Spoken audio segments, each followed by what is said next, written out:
We're confused by it because we don't understand the human story in terms of a competition between Gnosticisms.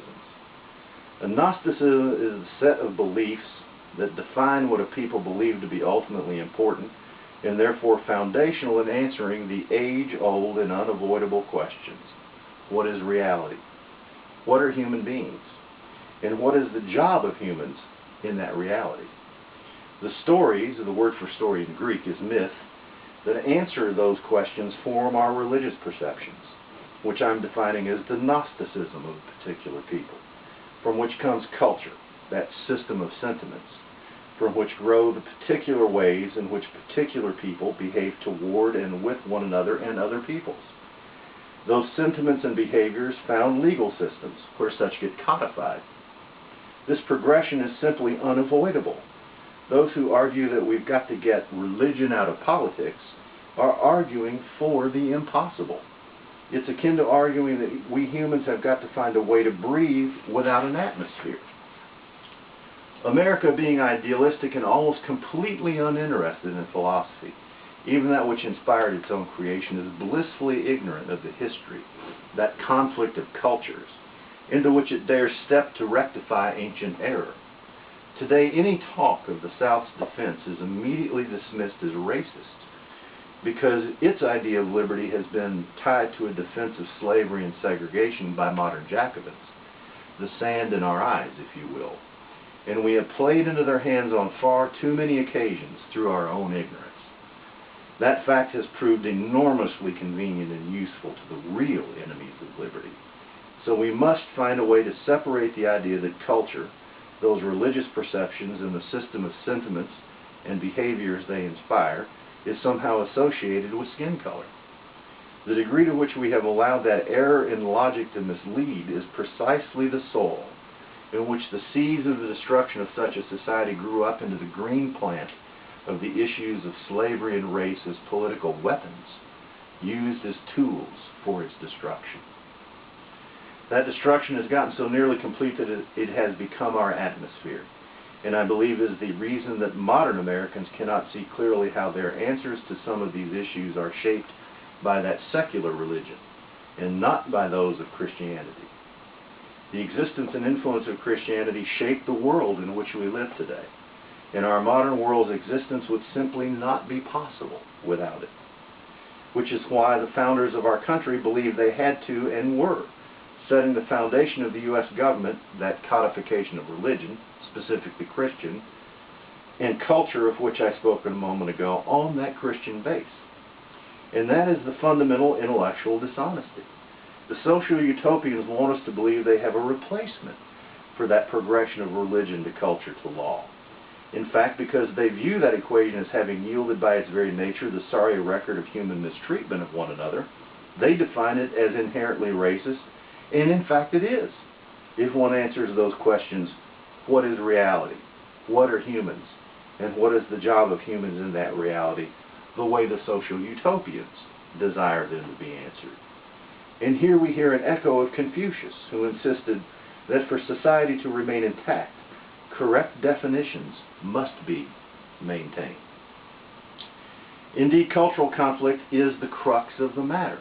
It is the competition between Gnosticism which drive history, and that competition creates different human communities and the conflicts arising among those human communities. The challenge has been how to manage those inherent conflicts.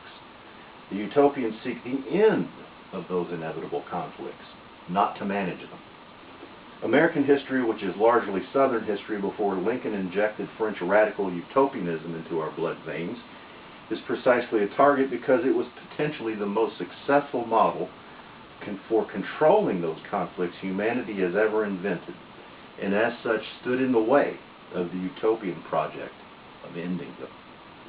But the Jacobin social utopian project is impossible because the success of ending such conflict rather than managing it requires the destruction of any answering of those fundamental questions in any religiously competing Gnostic ways, because such is the source of the conflicts they wish to destroy. That is why they demand a new definition of tolerance and have invented the false separation of church and state doctrine. They then can argue that no culture is better than any other, the egalitarian ethic. There is no target, no standard, no vision, but theirs, because there are no ultimate truths that make any culture more right than any other, because there is no God. Hasn't science proved that? And if that is true, there is nothing to fight about. And this set of analyses is where the rationalist and romantic materialists meet. In fact, as in politics, in 1918, by that year, the social gospel was becoming dominant, resulting in the fractured religious, cultural, and political environment we now occupy. All of this comes from that fight against those kings and priests. But if we quit fighting over these superstitions, then we can grow enough food, stop wars, etc., etc., and best of all, we can all quit being racists and get along. All we have to do is to adopt the just described utopian faith, which then provides the answers to those religious questions, and then itself becomes the new version of the religion, culture, law, progression. Their answers then become the foundation of the only culture allowed, theirs, which is really an anti-culture. All the while proclaiming they've created the environment where multiple diverse cultures can exist. To hold such contradictory, impossible results up as the solution to the human propensity for conflict is the height of corrupting intellectual dishonesty.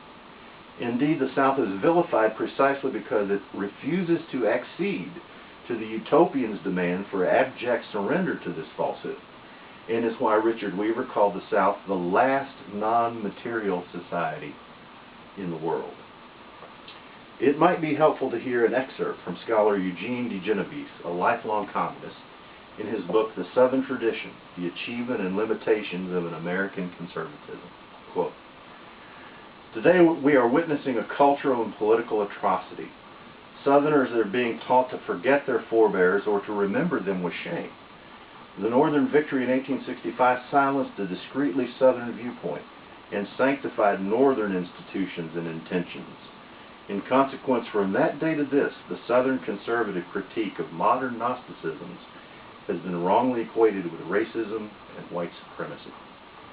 To speak positively about any part of this Southern tradition is to invite charges of being a racist and an apologist for slavery and segregation. From the beginning of my academic career in the 1950s, I have argued that the left would have to learn some hard lessons from Southern conservatives if it were ever to rescue itself from the overt totalitarianism of Stalinism and the disguised totalitarian tendencies that infect left liberalism and social democracy.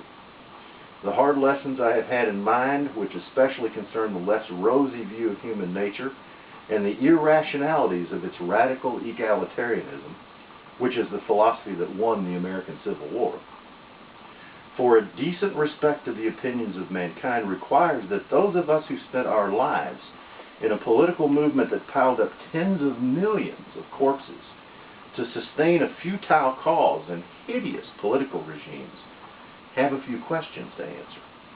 The modernization of the South has a price that Northerners, Southerners, and blacks will rue having to pay. That price includes a neglect of or contempt for the history of Southern whites, without which some of the more distinct and noble features of American national life must remain incomprehensible." Close quote. What I have just argued is why I said the John C. Breckinridge Camp 100 Sons Confederate Veterans back in February 2007, and now this body, that the American Civil War was in fact the pivotal event in world history as it has developed since what is known as the Enlightenment. And I would argue to you what Genevieve describes as exactly why we cannot see modern political controversies accurately, even when they stare us in the face. This is what I wrote to my older daughter trying to explain some of all of this.